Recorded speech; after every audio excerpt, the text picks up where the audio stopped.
చాలా విషయాలు ఆధ్యాత్మికంగా మాట్లాడుకుంటూ ఉన్నాం మన ఛానల్లో. మీరు కూడా చాలా చక్కగా స్పందిస్తూ ఉన్నారు. దానికి ముందుగా కృతజ్ఞతలు తెలియజేస్తూ, చాలామందికి రకరకాల సమస్యలతో బాధపడుతూ ఉంటారు. ఆర్థిక బాధలుంటాయి, కుటుంబ బాధలుంటాయి, కుటుంబ సమస్యలుంటాయి. ఇలాంటి వాటన్నిటికీ ధర్మ సందేహాల రూపంలో ఇక నుంచి కొన్ని వీడియోస్ చేయాలి అని అనుకుంటున్నాం. తప్పకుండా ప్రతి వీడియోని ఫస్ట్ నుంచి లాస్ట్ వరకు వాచ్ చేయండి. ఇక నాతో పాటు ఉన్నారు బ్రహ్మశ్రీ డాక్టర్ రవీంద్రనాథ్ సిద్ధాంతి గారు. చాలా విషయాలు, చాలా పండుగల సందర్భంలో, ముఖ్యంగా మాస ఫలితాలు తెలియజేసే సందర్భంలో మనందరికీ సుపరిచితులు. గురువుగారిని అడిగి ఒక మంచి విషయం గురించి తెలుసుకునే ప్రయత్నం చేద్దాం. నమస్కారం. నమస్కారం.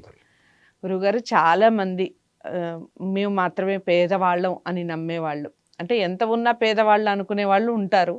అలా కాకుండా అసలు పేదరికం ఉన్నవాళ్ళు చాలా పుణ్యాలు చేస్తూ ఉంటారు, చాలా వరకు ఆరాధన, నిత్య పూజలు ఇవన్నీ చేస్తూ ఉంటారు, కానీ ఎందుకో పేదరికంలోనే ఉంటారు. కారణం ఏంటంటారు? దానికి ఏమన్నా రెమెడీ ఉందా? తప్పకుండా. మీరు అడిగిన వాటిల్లో రెండు విషయాలు అవుతుంది. పూజలు చేస్తుంటారు కానీ ఫలితాలు రావు అని, దాన్ని వేరే ఎపిసోడ్లో చెప్తాను నేను. కానీ మీకు పేదవాళ్ళవి మాత్రమే ఉన్నటువంటి వారికి ఈ చిట్కా పనిచేస్తుంది కొంచెం ధనవంతులు కావడానికి. అయితే కొంతమందికి ఎలా ఉంటుందంటే, రాత్రికి భోజనం ఎట్లా అనేవాళ్ళు కూడా కొంతమంది ఎవరైనా ఉంటే గనక, లేదా రేపు ఫలానా వారికి మనం ఒక 1000 రూపాయలు డబ్బులు ఇవ్వాలి, ఎట్లా వాళ్ళకు మనం ఎలా తీర్పాలి అనేటువంటి వాళ్లకు ఈ చిట్కా పనిచేస్తుంది. చెప్పండి.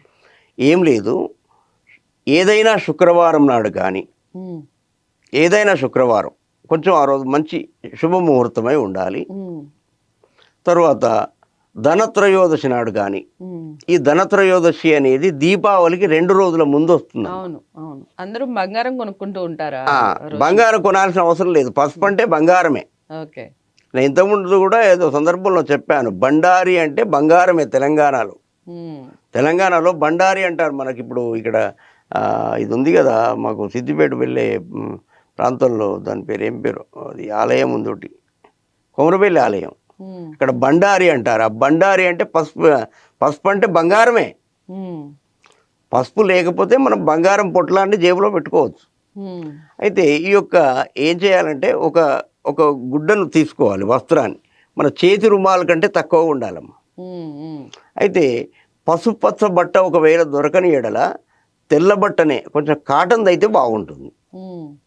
ఎందుకంటే నీళ్లను ఈ పసుపు, ఒక 2 చెంచాల పసుపును ఒక బౌల్లో వేసి ఈ బట్టను అందులో నానబెట్టి ఆరవేయండి. ఫ్యాన్ గాలికి ఆరిపోతుంది. ఎండకు ఆరబెట్టకూడదు. ఎండకు ఆరబెడితే ఈ పసుపులో ఉన్నటువంటి ఈ మంచి ఐటమ్స్ అన్నీ నశించిపోతాయి. కాబట్టి నీడకి ఆరబెట్టండి. మీరు దాంట్లో ఒక 100 గ్రాముల పసుపు పొట్లాన్ని కొనుక్కురండి. దాన్ని ఈ ఏదైతే గుడ్డ ఉందో దాంట్లో ఈ పసుపును పోయండి. ఒక్క చిటికెడు తీసి దేవతల దగ్గర వేయండి. వేసి దీన్ని మూట కట్టండి, దగ్గరికి అనండి, మంచిగా మూట కట్టి, దానికి ఒకవేళ మీరు తాడు కట్టేది ఉంటే దారం కూడా, ఆ దారం తెల్లదిగా ఉంటే దానికి కూడా కాస్త పసుపు రాయండి. పసుపు అంటే మంగళకరం. అయితే అలా ఆ తాడు కట్టే ముందు ఒక 5 రూపాయల బంగారు, మన గోల్డ్ కాయిన్ వస్తుంది, 5 రూపీస్ది గోల్డ్ కాయిన్ అందులో పెట్టండి. లేదా గోల్డ్ కాయిన్ దొరకడం లేదు గురువు గారు అంటే, మీరు 1 రూపాయి పెట్టినా సంతోషమే. దాంట్లో గోల్డ్ కలర్ది పెట్టండి. అలా దొరకని పక్షంలో 1 రూపాయి బిల్లనైనా దానిపైన పెట్టి, మీరు ఈ థ్రెడ్ తాడుతో దాన్ని కట్టేసేయండి. 9 ముడులు వేయాలి తల్లి, 9 ముడులు వేయాలి. వేసిన తర్వాత మీరు డబ్బును ఎక్కడైతే దాచిపెడతారో, పెట్టెలోనో, ఇనపెట్టెలోనో, బీరువాలోనో, ఎక్కడ దాచినా, పోపుల పెట్టెల్లో అక్కడిక్కడ దాచిపెట్టద్దండి దయచేసి. మంచి పవిత్రమైన ప్రాంతంలో దాచిపెడితే బాగుంటుంది.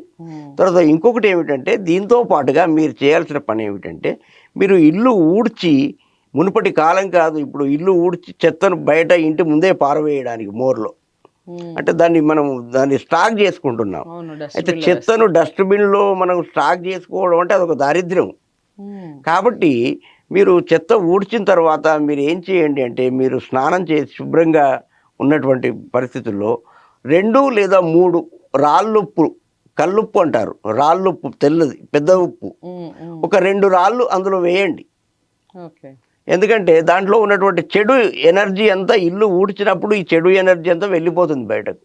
అది మళ్ళీ ఇంట్లోకి రాకుండా ఉంటుంది, ఓకే. అది పారబోసే వరకు. ఉమ్, ఉమ్, ఇలా చేస్తే కనుక అక్కడ మీరు ఈ ఏదైతే ఈ మూట పెట్టారో పసుపు మూట, ఉమ్, మీకు ఎంత వచ్చినా 10 రూపాయలు వచ్చినా, 100 రూపాయలు వచ్చినా, 1000 రూపాయలు వచ్చినా, 1,00,000 రూపాయలు వచ్చినా, 10 లక్షలు వచ్చినా మీరు అక్కడే పెట్టండి.